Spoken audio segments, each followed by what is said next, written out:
Amid the intense national backlash over yet another deadly shooting by federal agents in Minneapolis, new polling suggests that Americans are deeply unhappy with ICE's tactics. For more on this, it's time for a closer look. Depending on where you're watching this, there's a good chance you're snowed in right now. And I have to say, it's actually really beautiful here in New York. The skyline gently powdered in soft white snow, the steady hum of the snowplows against the eerie quiet of a peaceful city. And damn it, it's already all piss now. Last night it was a winter wonderland, and now it's already slush and garbage and piss. But at least it'll all be frozen into some kind of trash glacier until April or early May. Greatest city in the world. There is no amount of snow that can fall in this city that stays pristine for longer than 10 minutes. By the time you get a camera out to capture the beauty, there's already 5 rats on a toboggan. This morning I stepped in a snowdrift so deep, the mayor had to come pull me out.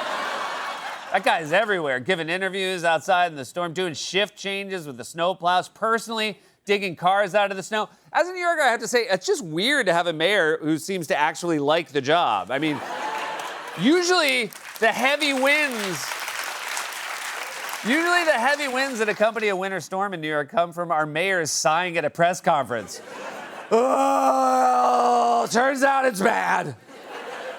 So we're finding out competent, energetic leaders can actually restore faith in the government. But if you're not in New York City, don't worry. The Trump administration is also laser focused on the nitty-gritty of storm management and emergency response. I've learned that Homeland Security officials have come to FEMA staff and told them to limit the use of the word ICE in their public messaging and social media posts when talking about the storm. The concern is obviously the connection between the immigration enforcement that's happening across the country, particularly in Minnesota. And what they are worried about here is that by posting something like, watch out for the ICE, that it's going to become an opportunity for a meme, for internet fodder, for public ridicule against the Department of Homeland Security. So they're asking FEMA staff, if you can, don't use the word ICE, try to use the term freezing rain. Yeah. I mean, freezing rain is great, but what do you call it when it's no longer in the air? Is FEMA going to start posting signs that say, watch out for solid cold ground rain? Also, frozen water has dibs on the word ice. These guys should have to change their name. Call them what they are. Someone's loser uncle salivating over handguns. Oh, wait, never mind. That's slush. That won't. That's also going to be a problem. Gotta be something, though. What other words are they going to ban? Are we going to have to start calling them lawn elves because everyone hates Kristi Noem? Well, in that case, I bet it's the gnomes themselves who want to distance themselves from her. They're so embarrassed by the association, they've started pulling their gnome hats down over their eyes. Just think about it. ICE is so unpopular, they want FEMA to not use the word ICE. And not only is ICE terrible, they're terrible on ice.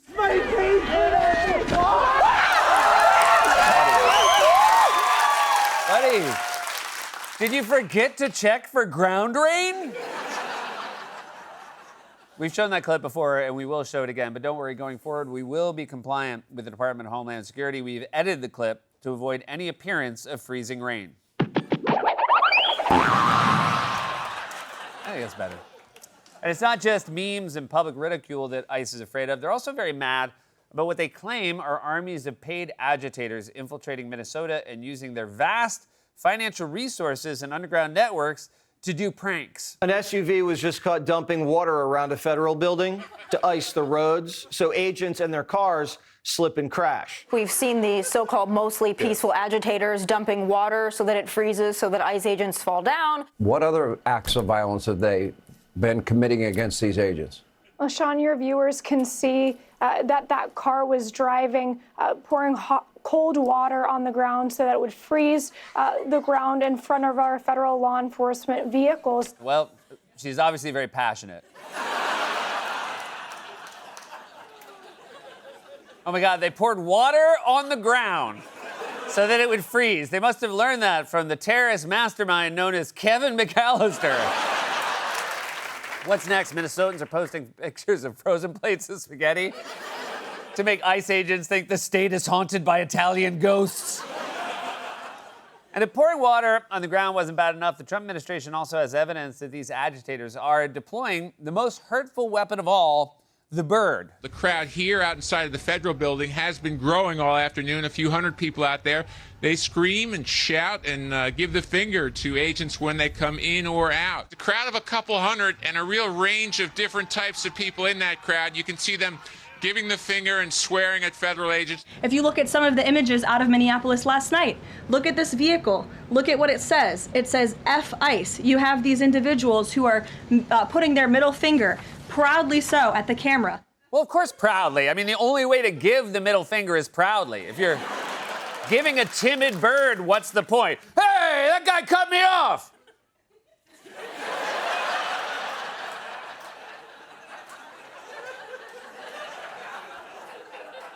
Seriously, though, what kind of ass would flip somebody off while they're at work? Oh, right, that kind. But it gets worse.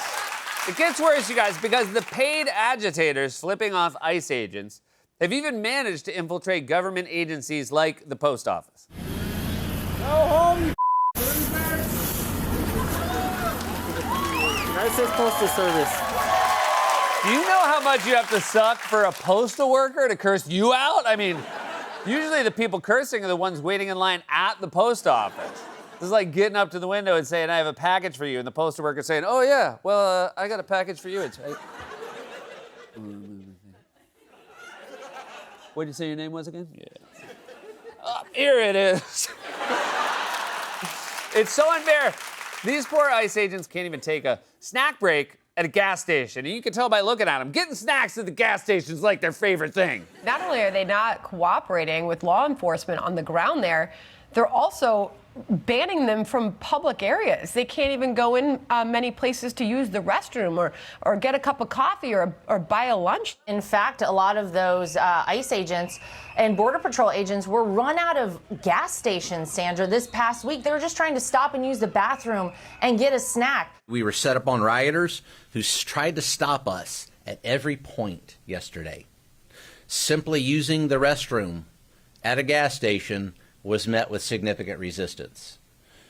A lot of people would call that stalking. A lot of people would call that stalking. Most wouldn't. I think when someone says, I have a stalker, you don't immediately think, so where do you take a if not the gas station? While the Trump administration complains about middle fingers and frozen water, Minnesotans are bravely showing up in the streets to make their voices heard. And it's worth comparing the behavior of the peaceful protesters we've seen in Minneapolis and across the country to the behavior of federal agents. A massive protest against President Trump's immigration crackdown in Minnesota. Tens of thousands in the streets at this hour. Hundreds of businesses shutting down in protest over ICE. Businesses and schools closing as more than 20,000 people braved the brutal cold to fill downtown. The largest march since protests began. It's negative 40 degrees with the wind chill out here right now, and yet still protesters out and about with a message, ICE out. Somehow 50,000 peaceful protesters in 10 below weather, I was there with them marching, when they were able to march without any problems. And then the next day, a half a dozen ICE and Border Control agents couldn't handle a guy with a cell phone taking video of them. Do you know how hard it is to hold a march with 50,000 people in 10 below weather without a major incident? I was outside with my kids for 5 minutes yesterday, and there were like 11 incidents. One of them couldn't get their gloves on, another one snot, froze his nostrils closed. I was so cold, I ran back inside. My wife asked where our third kid was, and I said, they fell in a snowdrift. They're not coming back. Thankfully, the mayor dug her out.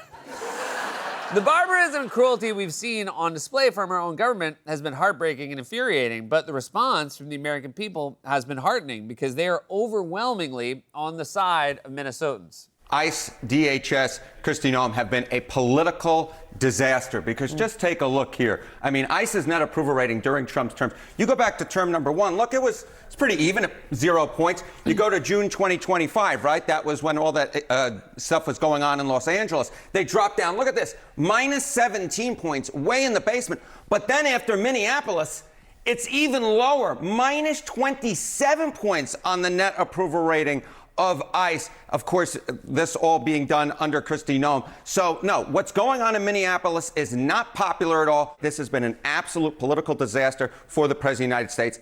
ICE's approval rating is negative 27 points. They are colder than actual ice. I'm sorry, they are colder than freezing rain that has come earthbound and then formed into a slippy substance on the ground. Well, that actually does roll off the tongue. That's actually better. Look, the whiny complaints about middle fingers and frozen water are actually very revealing because they show what this is really all about. A lawless federal agency expects complete and total subservience while they carry out their cruel and unpopular agenda. But the reality is Americans are overwhelmingly against this. Trump is having about as much success with ICE as this guy did.